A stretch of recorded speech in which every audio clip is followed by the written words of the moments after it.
చిరంజీవి ఎన్డీఏకు ప్రచారం చేస్తాడు అన్న వార్తలొస్తున్నాయి. ఇప్పటికే సీఎం రమేష్‌కు బీజేపీ అభ్యర్థి అనకాపల్లి నుంచి, పెందుర్తి నుంచి జనసేన అభ్యర్థి రమేష్ బాబుకు చిరంజీవి మద్దతు ప్రకటించినట్లు వార్తలొచ్చాయి. సో, చిరంజీవి ఎన్డీఏలోకి వస్తే అదనంగా ఎన్డీఏకు ఎంత కలిసొస్తుంది అనేది ఒక క్వెషన్. అంటే ఇప్పటికీ టీడీపీ, బీజేపీ, జనసేన తీసుకురాని ఓటర్లను చిరంజీవి ఆకర్షించగలడా? చిరంజీవికి విస్తృతమైన ప్రజాభిమానం ఉన్న మాట నిజం.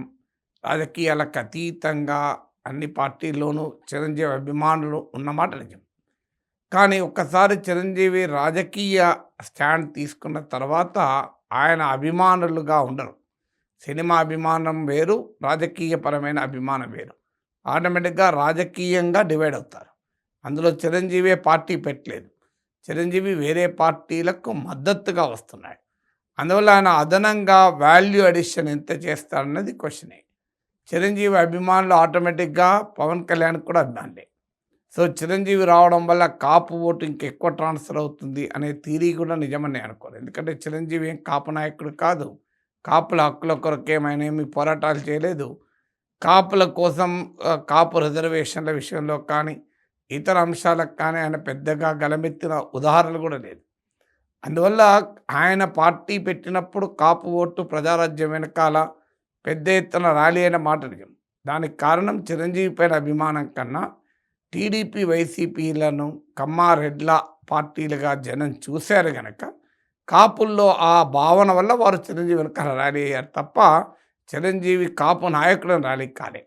సో అందువల్ల ఇప్పుడు చిరంజీవి వచ్చి ప్రచారం చేసిన కొత్తగా యాడ్ అయ్యేటువంటి ఓటు ఎంత అనేది ప్రశ్నార్థకమే.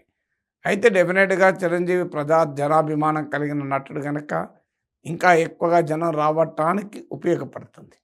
కానీ కొత్తగా వాల్యూ ఎంత యాడ్ చేస్తాడు, ఓటు ఎంత వేస్తాడు అనేది అనుమానమే.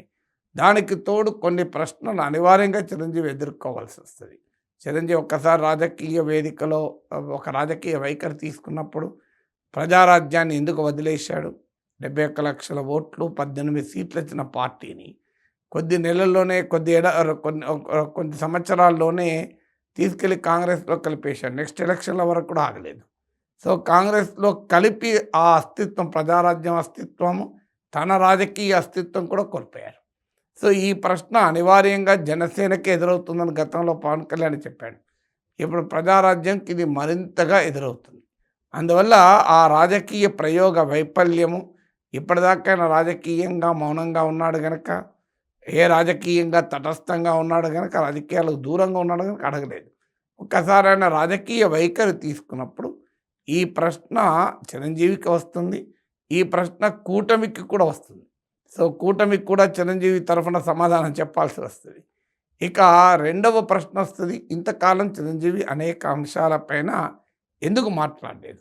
అమరావతి అంశము, విశాఖ స్టీల్ ప్లాంట్ అంశం, పోలవరం కావచ్చు, విభజన హామీలు కావచ్చు, అసలు రాష్ట్ర విభజన సమయంలో కూడా చిరంజీవి దాదాపు మౌనంగా ఉన్నారు. సో ఈ పరిణామాలన్నీ జరుగుతున్నప్పుడు 10 ఏళ్ళుగా చిరంజీవి ప్రజా సమస్యలపైన ఏమాత్రము స్పందించకుండా 10 ఏళ్ల తర్వాత వచ్చి పలానా పార్టీకి ఓటేయండి అని అంటే దాన్ని ప్రజలు అంగీకరిస్తారా? సో ప్రశ్నించకుండా ఉంటారా? మీరు ఈ 10 ఏళ్ళుగా ఎక్కడ పోయారు? మా కష్టాల్లో, మా బాధలు మీరు ఎందుకు లేరు అని అడగరా? అన్నిటికీ మించి 3 రాజధానులకు సమర్థించాడు.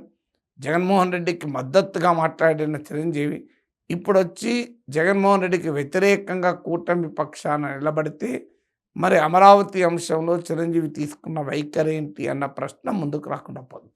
ఈవెన్ సినిమా వాళ్ళ ఇష్యూస్ వచ్చినప్పుడు చిరంజీవి వెళ్ళి ముఖ్యమంత్రిని కలిసినప్పుడు అప్పుడు కూడా ఈ ప్రశ్న వచ్చింది.